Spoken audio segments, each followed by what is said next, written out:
और अब देखिए अखिलेश का ऑर्डर, पहले बिहार फिर महाराष्ट्र में उड़ी। एआईएमआईएम के चीफ असदुद्दीन ओवैसी की पतंग ने ऐसी उड़ान भरी कि अब उनकी पार्टी का सियासी रंग देश के सबसे बड़े सूबे पर भी चढ़ता नजर आ रहा है। इसकी वजह से एक ऐसे समीकरण की चर्चा तेज हो गई है जो शायद इससे पहले आपने कभी नहीं सुना होगा। तो क्या वाकई पीडीए की लड़ाई वाले अखिलेश यादव की पार्टी ओवैसी के साथ गठबंधन के सियासी बंधन में बंध सकती है? कयास भी है, बयान भी है, लेकिन सबसे बड़ा सवाल यह है कि क्या वाकई अखिलेश के ऑफर के बाद ओवैसी के पीडीए ऑफर ओवैसी को मिलने लगा है? देखिए क्या बोल रहे हैं, पतंग को पूरी तरीके से खत्म कर देंगे मौलाना, तुम और मैं खत्म हो जाएंगे, पतंग सुबह कयामत तक आसमानों पे रहेगी महाराष्ट्र हिंदुस्तान के।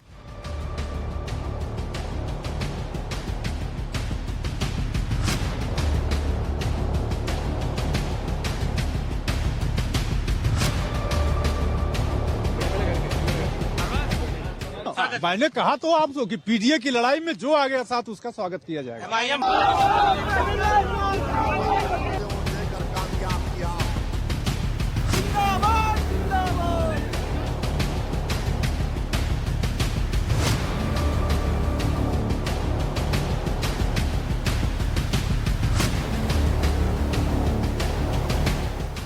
अखिलेश का सपा को ऑर्डर, यूपी में ओवैसी को पीडीए ऑफर।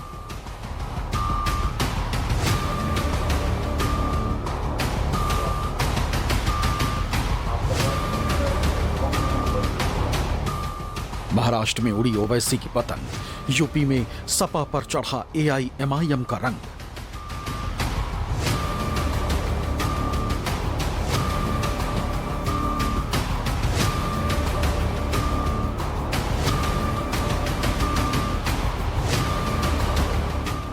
ओवैसी की बढ़ती जा रही है ताकत, यूपी में किसके लिए बड़ी ऑफर?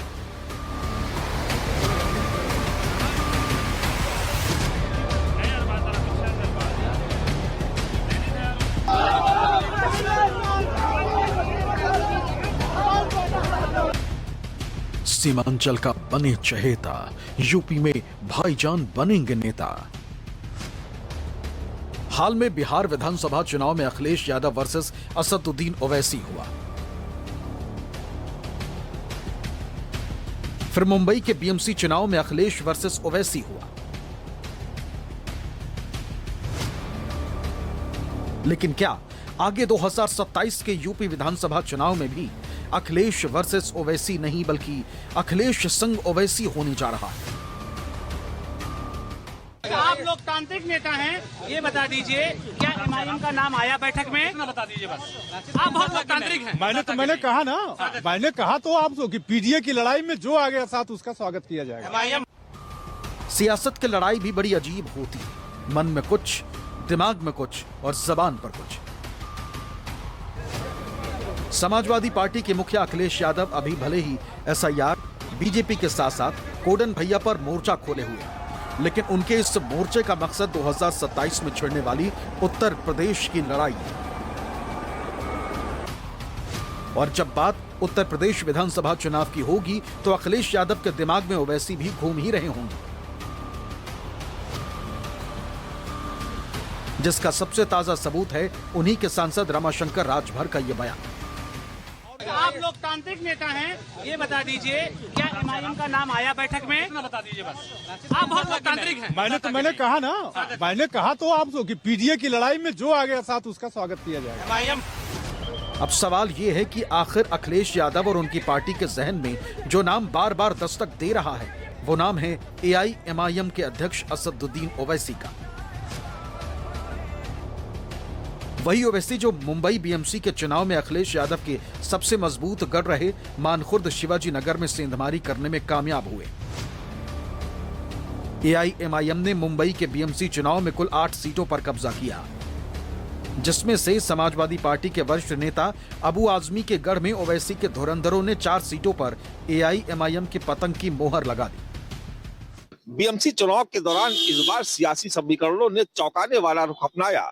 समाजवादी पार्टी के वरिष्ठ नेता अबू असीम आजमी और एनसीपी के कद्दावर नेता नवाब मलिक के बीच लंबे समय से चले आ रहे राजनीतिक टकराव का सीधा फायदा इस बार एआईएमआईएम को मिला। इस खींचतान में एआईएमआईएम ने बाजी मार ली और इसके बाद से उत्तर प्रदेश में भी बदले राजनीतिक हालातों में नए सियासी समीकरणों के संकेत मिलने लगे हैं। समाजवादी पार्टी के मुखिया अखिलेश यादव ने अपने सांसदों की बैठक बुलाई 2027 के विधानसभा चुनाव को लेकर। मुद्दा था पार्टी की मौजूदा स्थिति का आकलन और आने वाले 1 साल की सियासी रणनीति पर चर्चा। लेकिन बैठक में मुद्दा असदुद्दीन ओवैसी और उनकी पार्टी को इंडिया गठबंधन में शामिल कराने को लेकर छाया रहा। तमाम सांसदों ने इस बात पर जोर दिया कि जिस तरह से बिहार विधानसभा चुनाव में इंडिया गठबंधन को ओवैसी की वजह से नुकसान हुआ और जैसा प्रदर्शन महाराष्ट्र के निकाय चुनाव में AIMIM का रहा, उससे एक बात साफ है कि ओवैसी का मुस्लिम मतदाताओं में क्रेज बढ़ रहा है। और अगर यही पैटर्न यूपी में भी नजर आया तो मुस्लिम मतों में बड़ी सेंधमारी का खतरा खड़ा हो जाएगा, जो सीधे तौर पर इंडिया गठबंधन को नुकसान करेगा। क्योंकि उत्तर प्रदेश के 403 विधानसभा सीटों में से 143 सीटों पर मुस्लिम मतदाता असरदार भूमिका निभाता है। 70 सीटें ऐसी हैं जहां मुस्लिम आबादी 20 से 30% है। 73 सीटें ऐसी हैं जहां 30% से ज्यादा मुस्लिम आबादी है। इसके अलावा 36 ऐसी सीटें हैं जहां मुस्लिम उम्मीदवार जीतते हैं, खासकर उन जिलों में जहां मुस्लिम वोट बैंक सबसे ज्यादा है। मुरादाबाद, रामपुर, बिजनौर, शामली, अमरोहा में 40% मुस्लिम वोट बैंक, जबकि हापुड़, मेरठ, संभल, बहराइच, बरेली, श्रावस्ती में 35% मुस्लिम वोट बैंक निर्णायक साबित होता है। इंडिया गठबंधन के बारे में और इंडिया गठबंधन में शामिल होने के बारे में सभी दल के लोगों को अपनी अपनी बात कहने का हक और अधिकार है।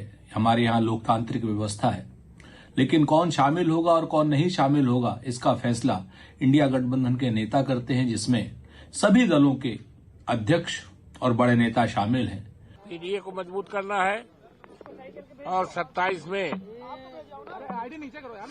में पीडीए की सरकार माननीय अखिलेश यादव जी के नेतृत्व में बनाना है, जिससे इस प्रदेश के किसानों का, इस देश के शिक्षकों का और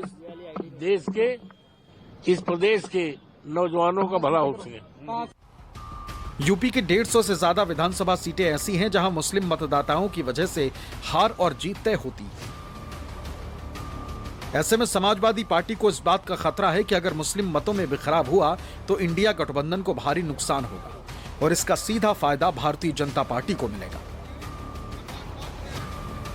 इसीलिए बैठक में यह कहा गया कि 2027 से पहले AIMIM को इंडिया गठबंधन में शामिल कराया जाना चाहिए, जिससे पीडीए के एजेंडे को और मजबूत किया जा सके।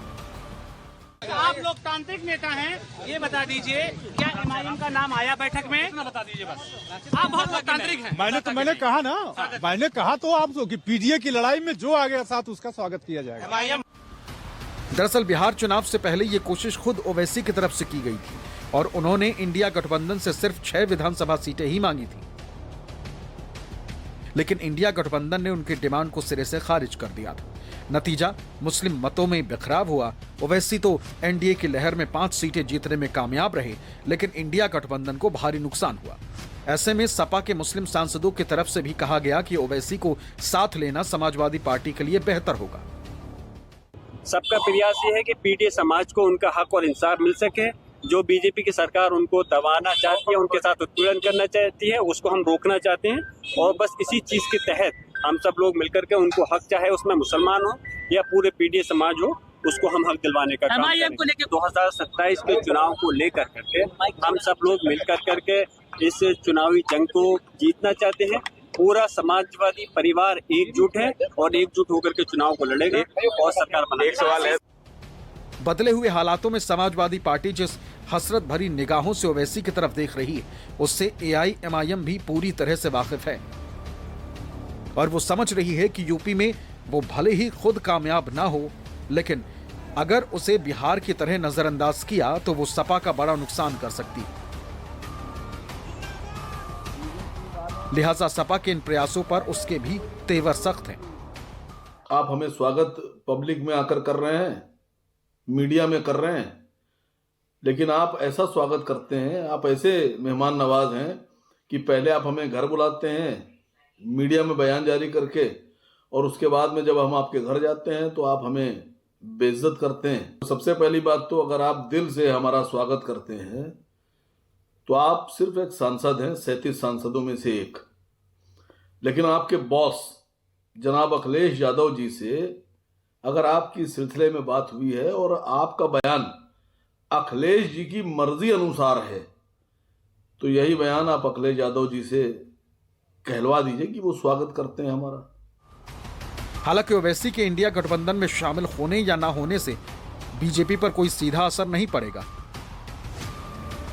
लेकिन बीजेपी भी चाहती यही है कि इंडिया गठबंधन का हिस्सा ना बने, क्योंकि मुस्लिम मतों में बेखराव का सीधा फायदा बीजेपी और इंडिया गठबंधन को ही होगा।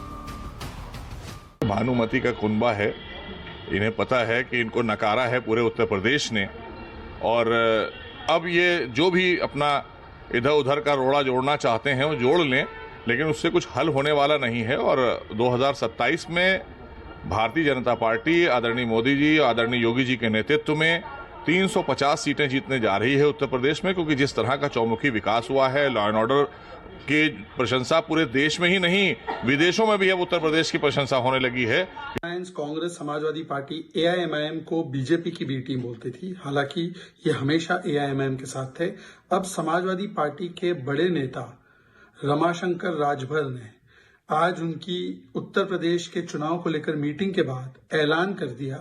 जब उनसे पूछा गया कि क्या MIM भी आपके साथ होगा, तो उन्होंने कहा कि हाँ, इस लड़ाई में PDA के साथ जो भी होगा वो हमारे साथ होगा, उसको साथ में लेकर चलेंगे। मतलब AIMIM का साथ लेने के लिए बिल्कुल तैयार है समाजवादी पार्टी।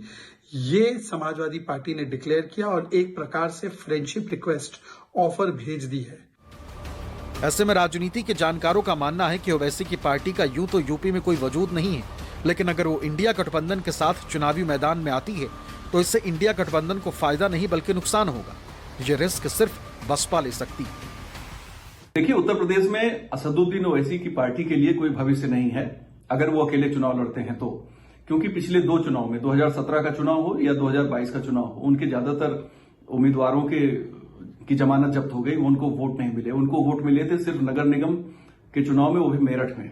इसके अलावा कुछ नगर पंचायतों में उनको वोट मिले, कुछ उनके मेंबर रहे हैं। तो अब जो हालात हैं उत्तर प्रदेश के, उसमें मुस्लिम वोट बीजेपी के खिलाफ सिर्फ और सिर्फ समाजवादी पार्टी के पास जाता है, इसलिए ओवैसी का अकेले चुनाव लड़ने पर उनका कोई भविष्य नहीं है। देखिए, अगर इंडिया अलायंस के साथ असदुद्दीन ओवैसी का अलायंस होता है, यानी उस गठबंधन का वो हिस्सा बनते हैं, तो क्या फायदा होगा? क्योंकि मुस्लिम वोट तो पहले ही इंडिया अलायंस के पास है। इंडिया अलायंस को सीटें उनको देनी पड़ेंगी और उनको उत्तर प्रदेश में जगह देनी पड़ेगी, तो इंडिया अलायंस को नेट प्रॉफिट क्या हुआ? नेट प्रॉफिट में उनका लॉस होगा, क्योंकि सीट शेयरिंग में एक ऐसी पार्टी को वो पैर जमाने का मौका देंगे जो भविष्य में उन्हें नुकसान पहुंचा सकती है। तो राजनीतिक तौर पर मुझे नहीं लगता है कि असदुद्दीन ओवैसी को उत्तर प्रदेश में इंडिया अलायंस यानी समाजवादी पार्टी खासतौर पर घुसने का मौका देगी या उन्हें अपने अलायंस के साथ रखेगी। ये रिस्क बसपा ले सकती है, लेकिन बसपा भी ये रिस्क लेने पर कई बार विचार करेगी। असदुद्दीन ओवैसी 2017 के विधानसभा चुनाव से लेकर 2024 के लोकसभा चुनाव तक हर बार अखिलेश यादव और उनकी समाजवादी पार्टी को लेकर सवाल खड़े करते रहे। वो बार बार कहते हैं कि सपा ने सिर्फ मुसलमानों को वोट बैंक समझा, उन्हें हक नहीं दिया, और सपा की सरकारों के दौरान भी मुसलमानों की हालत नहीं सुधरी। ऐसे में इंडिया गठबंधन को इस बात का खतरा बना रहेगा कि अगर ओवैसी मुसलमानों के सवाल पर इंडिया गठबंधन को घेरते रहे तो उनका भले ही कोई फायदा ना हो, लेकिन सपा का बड़ा नुकसान हो जाएगा।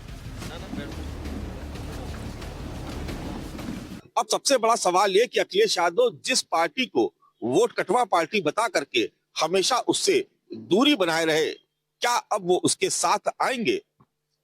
बीते कुछ चुनाव में जिस तरीके से मुसलमानों के बीच ओवैसी का क्रेज बढ़ा और जिस तरीके की बढ़त उनकी पार्टी AIMIM हासिल कर रही है, उसके बाद से इस बात की चर्चा शुरू हो गई है कि समाजवादी पार्टी मुस्लिम वोट बैंक को लेकर बेहद सतर्क है और वो जल्द ही असदुद्दीन ओवैसी से हाथ मिला सकती है। लेकिन क्या यूपी की सियासत में ऐसा संभव होगा, ये देखना भी अपने आप में दिलचस्प है। मानस श्रीवास्तव के साथ ब्यूरो रिपोर्ट, लखनऊ न्यूज़ 24।